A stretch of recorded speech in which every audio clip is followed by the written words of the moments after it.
नवंबर, दिसंबर, जनवरी ये 3 महीनों में कहीं पे और भी माल भेजे हैं तो रेट हमें डाउन ही मिलते हैं। कटिंग लगाने के जस्ट 4 महीने पर फल बेगिंग पर आता है और बेगिंग के बाद 2 महीने के बाद हार्वेस्टिंग पर आता है।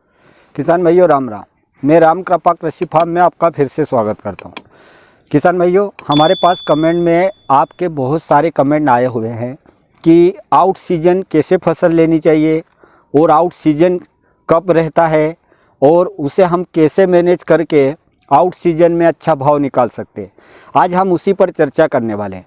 किसान भाइयों, अधिकतर हमने जो 5-6 साल में अनुभव किया हुआ है, नवंबर, दिसंबर, जनवरी ये 3 महीनों में कहीं पे और भी माल भेजे हम, चाहे दिल्ली भेजे, बॉम्बे भेजे, कहीं कोई सी भी मंडी में माल भेजते हैं तो रेट हमें डाउन ही मिलते हैं। और डाउन में भी क्या, करीबन 20 रुपये से लगाकर 40-45 रुपये तक का बाज़ार रहता है। और इसमें अगर हम इधर का खर्चा देखें तो कम से कम मैनेज करने में भी 15 रुपये पर केजी पर खर्चा आ जाता है, तो हमें बहुत कम ही रिटर्न उससे मिलता है। इसलिए हमें आउट सीजन की तैयारी करनी चाहिए। आउट सीजन में जैसे अगर हम अगस्त, सितंबर, अक्टूबर ये 3 महीनों में माल लेंगे तो हमें बहुत ही बढ़िया रेट मिलेंगे और जो हमारा खर्चा है वह सेम रहता है, तो उससे हमारा पैसा जो आने वाला रहता है वह एक डबल बन जाता है, डबल बनकर हमारे सामने आता है। और उधर जनवरी के बाद में फरवरी, मार्च, अप्रैल ये 3 महीनों में बढ़िया रेट मिलते हैं। रेट का अगर हम रेशो देखें तो अगर इधर 20 रुपये से 45 रुपये है तो उधर 60 रुपये से 80-90 रुपये का डिफरेंस आता है, तो डबल का ही रेशो है इसके अंदर। किसान भाइयों, अगर हमें अगस्त, सितंबर, अक्टूबर में माल लेना है तो हमें जनवरी, फरवरी में कटिंग लगानी रहती है।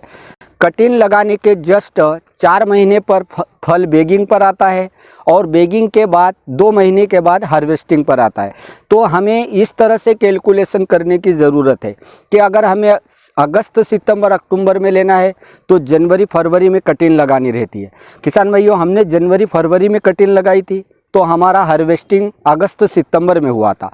और सितंबर में कभी कभी 6 महीने के बजाय 6.5-7 महीने में भी हार्वेस्टिंग पर फल आता है।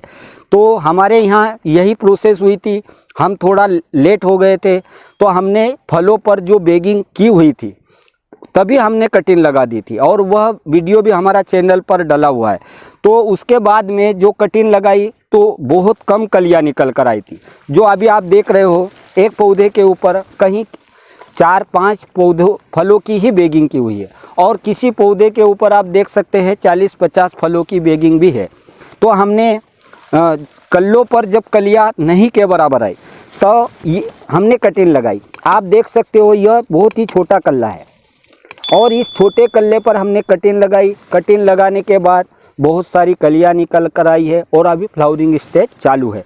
तो हर कल्लों में कलियाँ है। अभी इस पर आप देख सकते हैं बहुत ही तगड़ी कलियाँ निकल कर आई है और अब यह महीने से सवा महीने में बेगिंग पर आ जाएगा। तो ये मान के चलो, अभी आज 14 दिसंबर है तो 20 से 25-30 जनवरी तक यह बेगिंग पर आ जाएगा। और जनवरी एंडिंग तक अगर हम बेगिंग कर देते हैं तो फरवरी, मार्च और अप्रैल में यह हार्वेस्टिंग पर आएगा।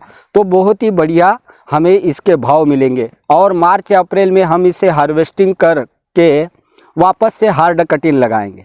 जो अगर अप्रैल में हमने इसकी हार्ड कटिंग लगाई तो अप्रैल, मई, जून, जुलाई, अगस्त, सितंबर, अक्टूबर में फिर यह हार्वेस्टिंग पर आ जाएगा।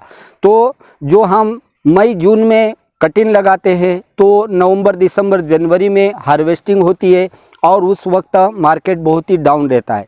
इसलिए आप यह 3 महीनों को ध्यान में रखें। नवंबर, दिसंबर, जनवरी मंडी के अंदर माल नहीं जाए, यह प्रोसेस अपने खेत पर रखें।